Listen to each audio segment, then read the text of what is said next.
Super Mario World has been entertaining gamers for decades. When it was released back in 1991, it was probably the most anticipated game ever, and boy did it live up to the hype.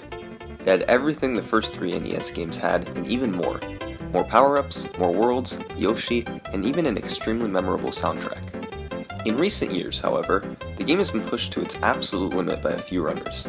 In fact, by going directly to the Star World, beating those levels, and then beating the final level, it's possible to beat the game while going through just 11 level exits.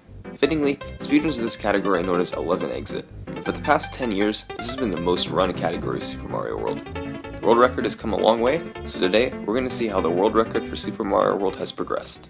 To start, we're going to go back to 2004. Back then, there was no Twitch. Nobody streamed their attempts of a game live, but rather recorded them onto a VHS tape and uploaded their finished runs onto a website. One of the biggest names at the time was Scott Kessler. One of his most famous runs was his Super Mario World run. Accomplished on April 28, 2004, it did what so many other runs at the time did: amaze people. Even though a few sections were a bit sloppy, it was still amazing to see this so well-known game be completely destroyed by someone. For the next few months, Kessler and another player, Lucid Faya, went back and forth with the record. Each run that Kessler and Lucid Faya had done had been executed slightly better than the previous one. Ultimately though, Kessler would remain on top, getting an 11:10 in July of the same year. Years passed, and nobody could beat Kessler's 11:10. He had a few small mistakes, but it seemed like nobody was willing to grind out a perfect run. In 2007 though, a legendary Mario player decided to test his skills on Super Mario World: Andrew G. 1990.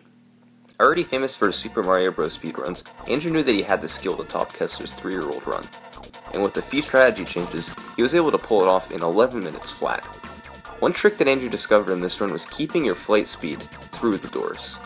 By sliding into a door in a particular way, and doing a jump immediately as you enter the next room, you keep the flight speed that you had from the previous room, and are able to accelerate much quicker. Because of that trick, and a couple of other fancy maneuvers, Andrew had mirrored what he had recently done in Mario 1, taking the record from Scott Kessler in epic fashion. But just 1 month after Andrew got the record, Lucid Faya came back and took it from Andrew. The main reason he was able to do so was because of the Donut Secret House. Andrew thought that the patterns of the level were random, so he made a few small mistakes, losing a few seconds. But Lucid Faya realized that the first time he played a level on every run, the pattern was exactly the same each time, so he was able to breeze through the level and save time over Andrew. Ultimately, he closed out a run in 10:59, becoming the first player to get a sub 11 minute time. Then, over the next year and a half, 3 Japanese runners took turns lowering the record: Yaposon, Yotsuba, and Menbu93. Each one had slight improvements over the one before, whether it be better movement or slightly different strategies. Perhaps the biggest time save was its decision to take a different route through Bowser's castle to allow the runner to keep the cape for the Bowser fight. This speeds up the fight drastically, saving several seconds. Ultimately though, by mid-2011, Yaposon was able to get a 10:44 in a nearly perfect run. Without the discovery of some major new strategy, it seemed to many like the run was just about at its end, with the Japanese runners on top. But a few months later, that major new strategy was found: the Orb Glitch. The Orb is an item that normally only appears in one level: Sunken Ghost Ship. When you touch it, it calls for the end of the level, so the course clear message comes on the screen, and then the level exits. As this is just meant to be the end of a strangely designed level, it was not meant to be picked up by Yoshi and put into your inventory, but it turns out there's a way around that. In Yoshi's Island 1, the second level of the game, there's an enemy called the Clapping Chuck midway through the stage. Under normal circumstances, this enemy cannot be eaten by Yoshi. However, for whatever reason, the programmers still made it so that if the Chuck somehow was eaten, it would still trigger an item to appear in your inventory. If you go to the point right before the Chuck is on screen, there's an enemy that turns into a coin when you hit it with a fireball. You need to spin jump off of Yoshi, hitting this enemy with a fireball, and turning it into a coin, which Yoshi will attempt to eat. However, instead, because Mario just jumped off of Yoshi, he will collect the coin first, and Yoshi grabs an off-screen item, in this case the Chuck.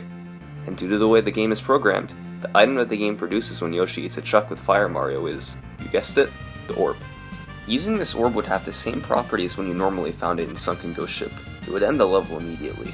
So, runners decided to use it in the extremely long first castle level, as you could easily get to it by climbing to the top. This trick ended up saving about 15 seconds, and led the way to a new era of Super Mario World speedrunning.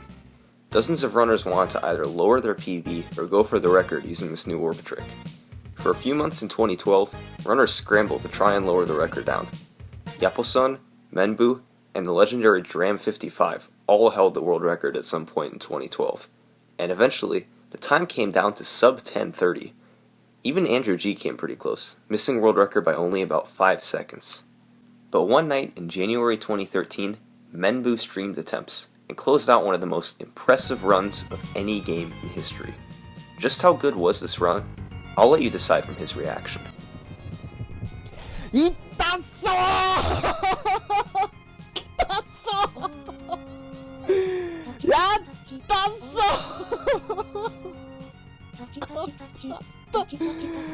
やったーやったっそこれThis run literally had everything go exactly as planned.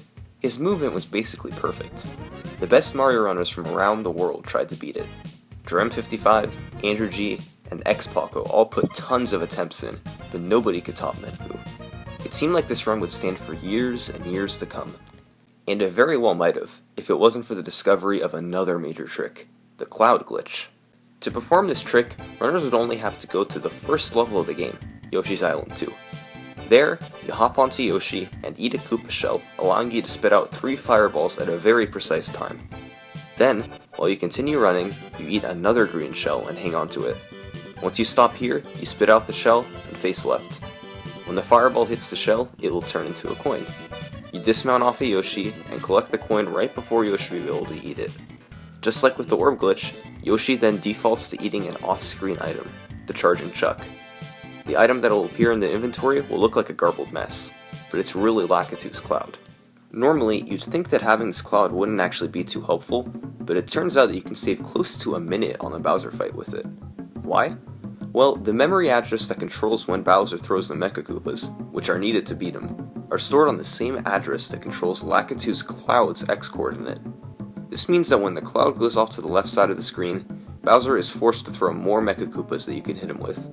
As if this wasn't enough, the game also happens to store Bowser's animations, such as when he flies in and out, on the same address that stores the cloud's Y-coordinate. Therefore, by flying off the top of the screen, the runner can skip parts of Bowser's movement scenes.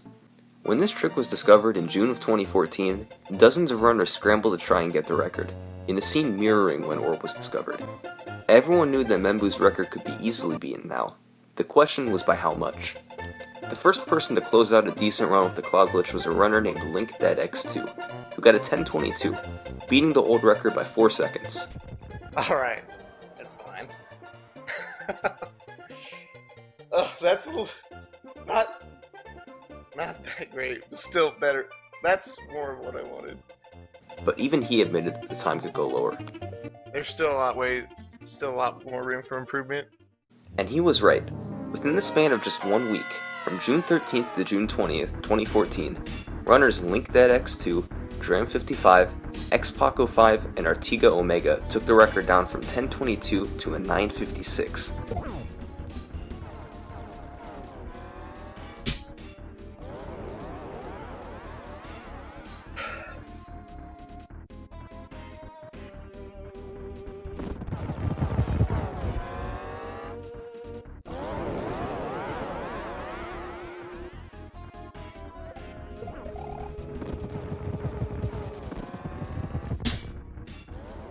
Oh yeah!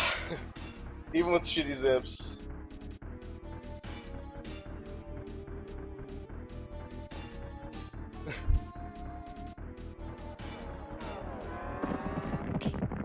Boom, baby! There we go.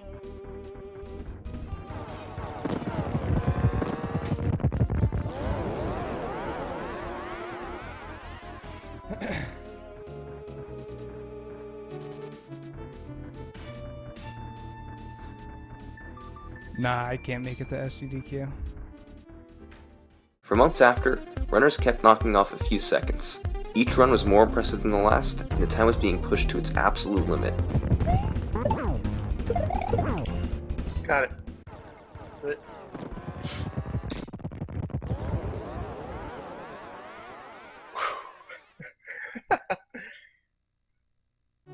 Alright. Now. Got it. Got it! First run of the day. Oh my god. Whew.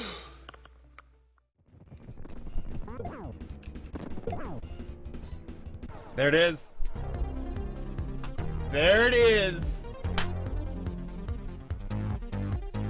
I did it. 46, let's go. The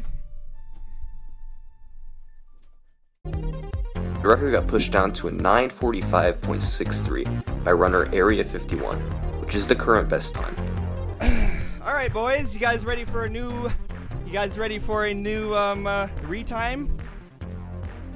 What do you think?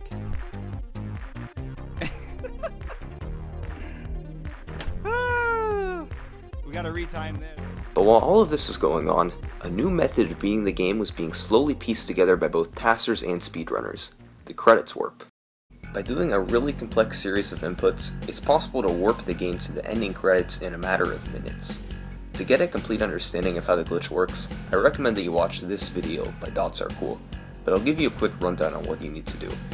Essentially, you need to make it so that the game's code is determined by the X position of certain enemies. The player must manipulate Koopa shells, P-switches, berries, and other objects in just the right way so that they are placed on the exact pixel where they need to be. Needless to say, each of these positionings are extremely precise. This way, when the player executes what's known as the item swap glitch, where the game runs the aforementioned X position code, it tells the game to take the player directly into the credits.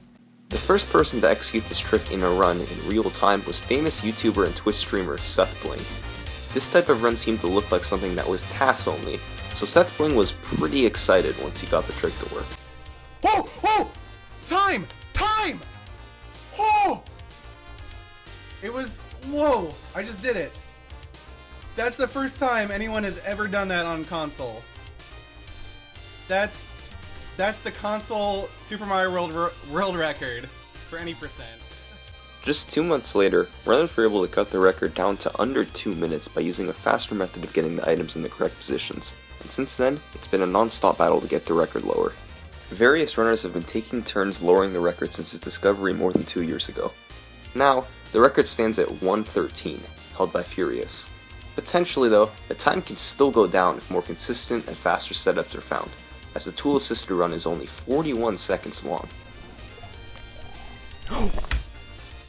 What the fuck? Eu resetei o timer, cara. Não acredito, velho. Foi WS5. In the past 13 years, this game has gone from a simple run from start to finish to literally rewriting the game's code with Koopa shells and finding a way to run it, to beat the game in just a minute. These are defined as separate categories: 11 exit and credits warp, and both have caused thousands upon thousands of people to watch Super Mario World be speedrun. Both of the categories are incredibly impressive, both as a viewer and as a runner, and these runs are sure to stand the test of time and be viewed years from now. Thanks for watching everyone, I'll see you next time.